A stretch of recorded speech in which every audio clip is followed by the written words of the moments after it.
है। बाकी इसी छवि चित्र में गुरु अंदर में मिलते हैं।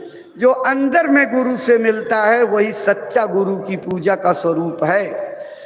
अंतर में चलो, पर्दों को भेद करके, फाटक को खोल करके अंदर की ओर चलो। अंदर की ओर चलने का रास्ता कल महाराज जी सत्संग में बताएंगे। आप उस रास्ते को लेकर के घर द्वार छोड़ना नहीं, जंगल जाना नहीं, साधु बनना नहीं। अपना काम मेहनत, ईमानदारी, सच्चाई से, ये तीन बातें जरूर गांठ बांध लेना। जब मेहनत, ईमानदारी, सच्चाई से करोगे तभी भजन बनेगा। अगर इन तीनों चीज़ों की अवहेलना करके सोचो भजन बने तो कभी बन नहीं सकता है। इसलिए पहले मेहनत, उसके बाद ईमानदारी और पूरी सच्चाई अपने जीवन में उतारिए।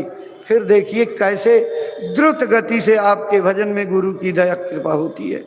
इसलिए प्रेमी भाई बहनों, कल रास्ता मिल जाएगा और भजन करना शुरू कर दोगे तो दया कृपा की बरसात आपके ऊपर होने लगेगी। और जब दया होगी तो वास्तव में वही आनंद आएगा जो शंकर भगवान पाए तो तांडव नाचने लगे। वो कोई भतूरा, भांग का और गांजे का नशा नहीं था। ये तो हमने आपने अपनी जिह्वा की चाशनी को बढ़ाने के लिए उनको बदनाम कर दिया। वो अंदर के नाम को पाए हुए थे, अंदर के नाम का नशा चढ़ा था। आप पर भी वो नशा चढ़ेगा तो सब कुछ भूल जाओगे। खाना पीना, सोना, जागना, दुनिया की दौलत, ऐसे मड़िमाड़िक पन्ना पोखरा पड़े रहेंगे। मैले की तरह से घड़ा आपके अंदर हो जाएगी। वो नाम की दौलत के आगे ये दौलत कुछ नहीं है, कोई महत्व नहीं रखती है। तो भाई बहनों, वह धन जमा करने की कोशिश करो जो सबसे बड़ा धन है, जिस धन को कोई चुरा नहीं सकता, ले नहीं सकता, जिसको कभी कोई घटा नहीं सकता, निरंतर बढ़ता जाता है। उस धन की कमाई करो, यही कमाई आपके साथ जाएगी। भाई बहनों, अब आपका समय हो रहा है तो अभी आप लोग बैठे रहिए, झोली और रजिस्टर वाले उठ जाइए। देखो, ये गुरु महाराज के गऊओं की भूसा सेवा का रजिस्टर और झोली है। आप अपनी गाढ़ी कमाई का अंश रूप गुरु महाराज की गौशाला के लिए, उनके भूसे, चारे, खली, चोकर, चूनी आदि की व्यवस्था के लिए जो कुछ भी अपने स्वेच्छा से देना चाहें, यह जो है डाल दीजिए। और ये सेवा पूज्य महाराज जी द्वारा आपकी गौओं की गौशाला के लिए उपयोग में आ जाएगा।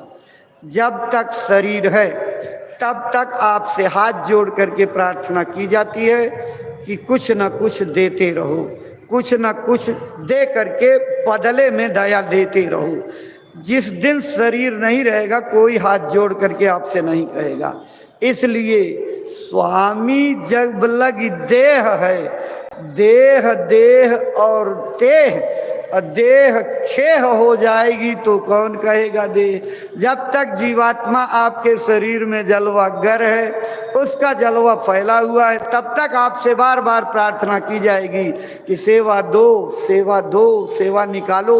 सेवा देने का मतलब अपने बुरे कर्मों को बाहर करो, अपने मवाद को बाहर करो, अपनी बुराइयों को बाहर करो, गुरु की दया उसके जगह पर बैठाओ। आपके कर्मों के कर्जे को अदा करने के लिए ये सेवाएं कराई जाती हैं। कभी बोझ मत समझना।